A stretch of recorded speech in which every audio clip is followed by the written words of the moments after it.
All right, we're going to start some basic skills with the U substitution this time. There are plenty of these problems to pick from. I do understand why so many of you want to use U substitution on everything, and I do mean everything, but you really don't have to. But for these problems, U substitution will be favorable. So, first problem on the paper. In fact, you don't have to use U substitution on this problem. You could expand this out and take x to the third minus 1 times itself 4 times and then distribute in this x squared. But luckily, I see that the derivative of this is located outside, or at least a part of it is. So U substitution seems favorable. So I give it a try. U substitution should always be the second trick you try, never the first. Basic rule should always be the first. And if U substitution doesn't work, then you'll start relying on some of these other tricks that I've taught you.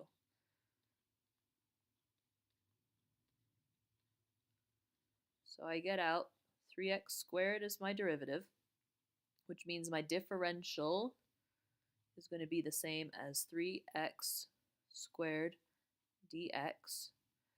Notice up here we have that x squared dx, but we do not have the 3, so that's why we're going to divide the 3 over.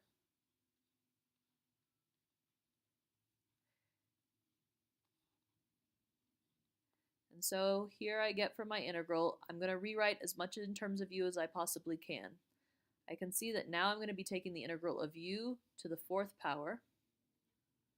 And when I replace the x squared dx, I replace it with my 1/3 du.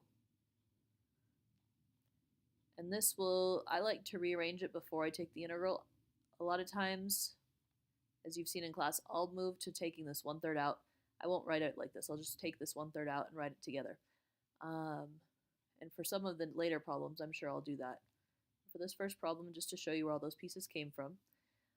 Now that we have U substitution, we can go back and rely on the basic rule. So the basic rule says that you take whatever your item is, you raise the power by 1, and then you divide by whatever the new power is. And then this is a indefinite integral, so then I say plus c. And if I clean it up a little bit, and don't forget, for the basic skills test, I won't get upset with you if you don't put your x's back in, but you really always should get in the habit of putting back in what u is equal to. Put it back in terms of the original problem. And remember, c is just a constant. It represents any generic constant. It could be 1, 2, 3, 4, 5. It could be 0. It could be a fraction. We don't necessarily care what it is. Let's do, now here's a problem, number 6. There is a way to do this without U substitution. I'm going to use U substitution on this problem, just because that's the first way that comes to me typically. I've seen a lot of you have been doing a trig identity on this one first and then taking the integral, and that's okay too. I'll show you both ways. So here, what I'm going to pick is this thing that's in the denominator. It's often the thing that's in the denominator that you'll use for U substitution, and especially when you see that that thing is squared. Now don't you include the squared in the u, because if you do, you're going to use a chain rule on that, and it would be 2 times the cosine of x times the negative sine of x, and that is too much. We don't have all those terms in this problem, but I do see that when I take the derivative, and I'm just going to go right to the differential form, derivative of cosine is a negative sine of x dx, and I can multiply both sides by a negative to move the negative over with the du, since I don't have a negative in this problem. And now when I rewrite my problem in terms of u's, I have my sine of x dx goes away, it's equal to du. I'm going to put a fraction here with my du there, and then I've got u squared now on the bottom. Write this in its power form before you take the integral. You'll save yourself some heartache.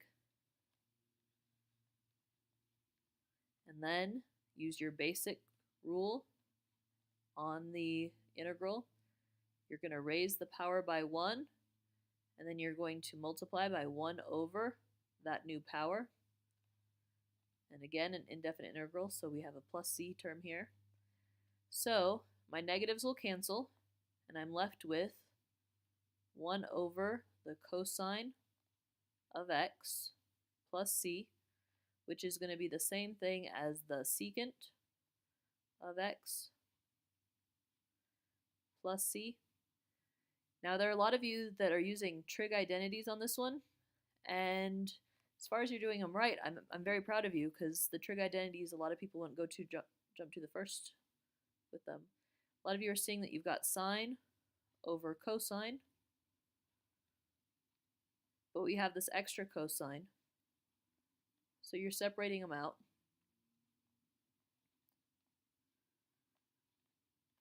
And using our trig identities, we can identify that as the tangent of x times the secant of x.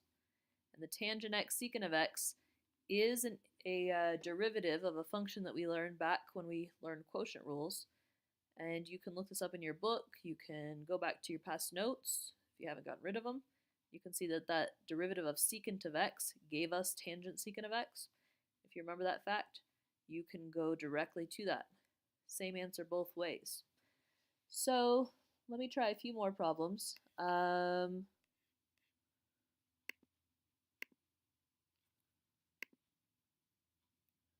Let's do problem number 9.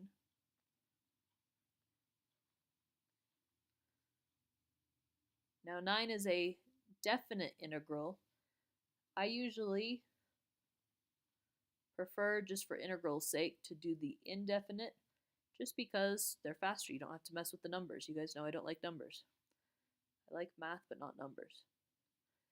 So even one as simple as this, you do need to use u substitution on, because of this 2 here. This 2 here will change your integral. Set your u equal to the thing that's inside the sign. So your du will be equal to 2 times dx. We can see that we don't have a 2 in the problem, so we're going to divide it to the other side. And our problem now is going to be a 1/2 times the sine of u du. And now we're going to use our basic rule as it relates to the trig functions. If you remember correctly, the derivative of cosine is a negative sign. So therefore the integral of sine must be a negative cosine. Now notice I have chosen not to put my integration symbols here. I prefer to wait until I go back to the end of the problem and to plug in what u was equal to in terms of x, and then plug in my integration bounds. If you prefer to do a change of variable and plug in what these would be in terms of u, you go right ahead. It's just my personal preference. So I've got here a negative 1/2 times the cosine of 2x. And now I'm going to go from 0 to pi over 2. And when I do this, I've got a negative 1/2. I'm going to leave this on the outside because everything's going to get multiplied by it anyway. I have the cosine of 2 times pi over 2 is pi. And I'm going to subtract. I've got now the cosine of 2 times 0. Love it when 0 is involved because that goes away. Well, I won't say goes away, because you do know that cosine of 0 is not equal to 0. Now I'm going to simplify. And when I do, cosine of pi is equal to negative 1. The cosine of 0 is equal to 1. So we have here negative 1/2 times -2, which equals, nice and simply, 1. I know a lot of you get upset about problems like that and say, I did all that work to find the answer was 1. Well, deal with it. It's not that bad. It's kind of enjoyable when it comes out to be something so simple. I'm going to pause here. I'll make another video just so these don't get to be too long, but I'll do some more U substitution in the second video.